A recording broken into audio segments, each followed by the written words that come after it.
This game I played, this chess game, is the Pirc Defense Classical Variation, is what they called it.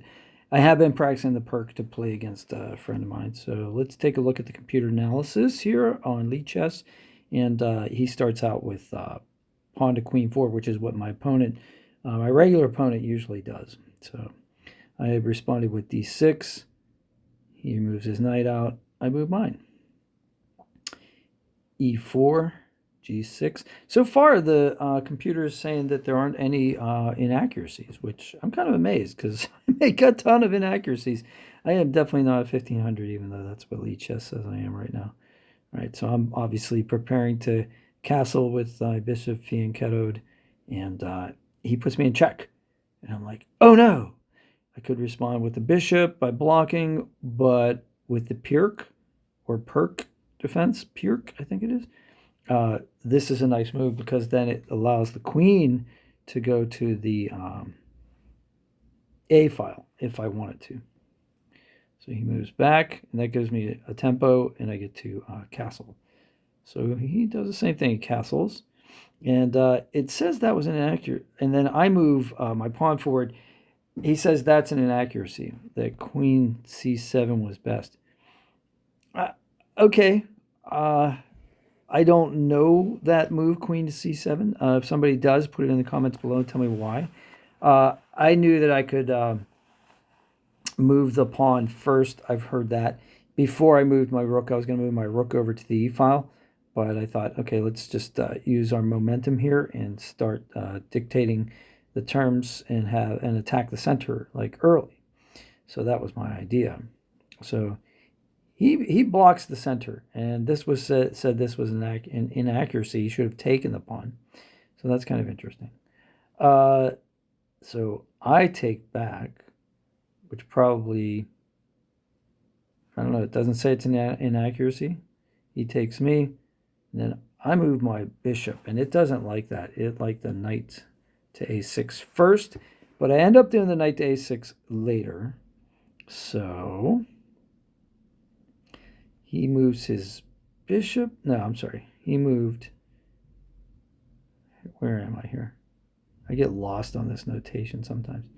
All right, this is what I did, right? So that was move 8, okay? And then he moved, yes, he moved his bishop. So apparently he's going to fianchetto his bishop. And this was called an inaccuracy. Knight to d2 was best.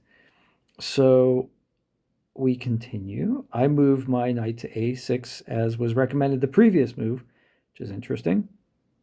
He moves a3, starting to attack my queen side. I don't care about the queen side. I'm just trying to like move my knight so that he can come into the game in the center. And I'm going to put all the attack pieces on the king side. That's my goal right now. That's my like temporary goal. So I do that. So I move my knight towards the king side. He moves his rook into the e file. I move my pawn to, well, a couple of reasons. So one was to reinforce the knight post if I want to leave my knight there for a bit in case it gets challenged by a bishop, his black square bishop coming out.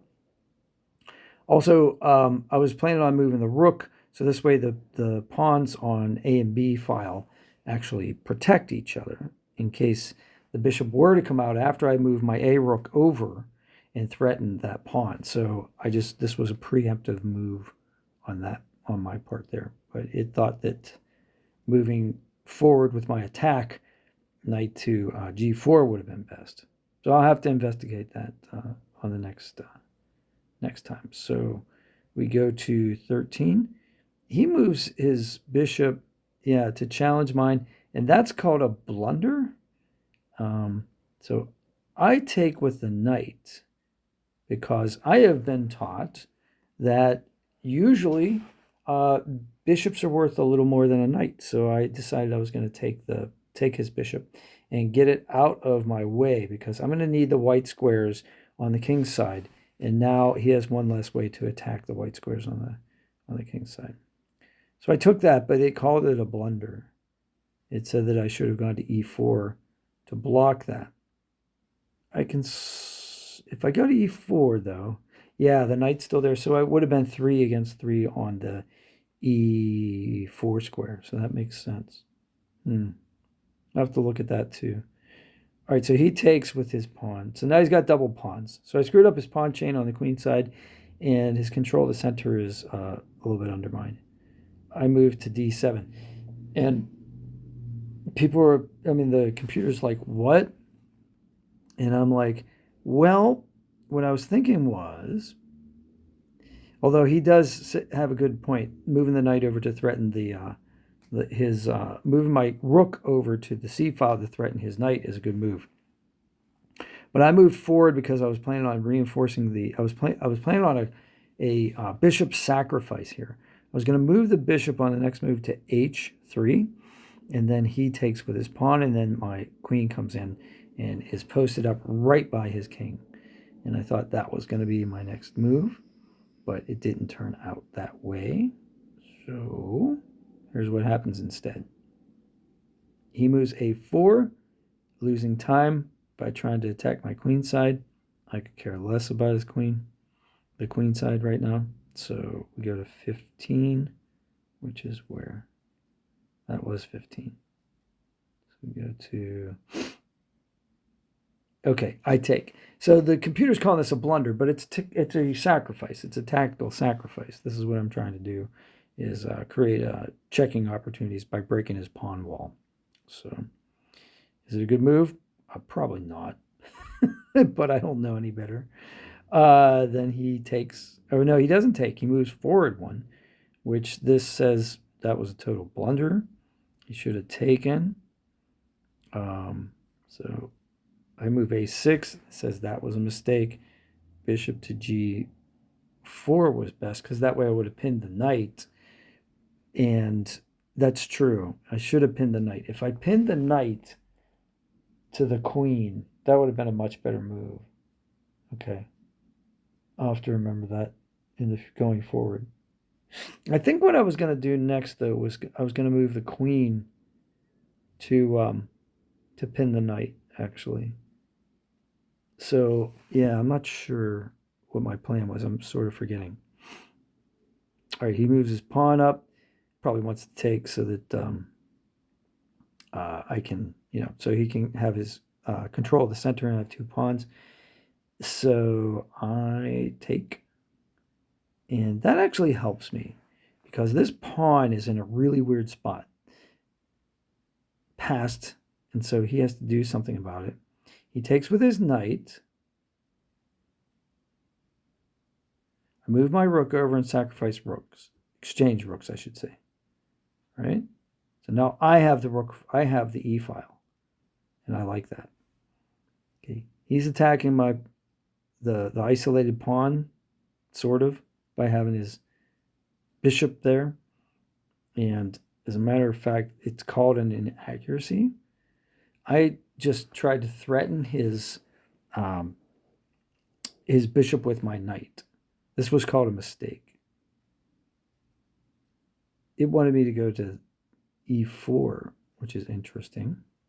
I'll have to investigate that later. So he moves forward, attacking nothing. I don't understand why he's posted up there. So I use my bishop to take d4, which he takes with his queen. And that gives me the opportunity to do this. So I am threatening his bishop, right? At this point. Threatening his bishop. And if he does what the computer suggests, which is move to threaten my bishop with his queen, I would move to c2 and threaten his knight. So that's what I would think I would do next. All right, so where are we here? Okay, he moves his bishop back, and it says now checkmate is unavoidable. And that's true, because I move my queen forward, and there's really nothing he can do. He moves his queen over and just resigns, because my next move is queen to g2, and the game is over. So All right, if you can figure out how to stop my mating opportunity there, tell me at like move 22, but or 20, yeah, 22. Tell me because I thought that this was a pretty cool tactical victory on my part against someone who's rated higher than me, um, because I'm definitely not rated 1400. Although now I think Lee Chess has me at 1600 or something, 1500, which is definitely not true. All right, well, that's the ideas that a beginner has trying to play a game against somebody who's probably an intermediate player. Hope you have a great day and smash like for me and happy playing. See you on the next one.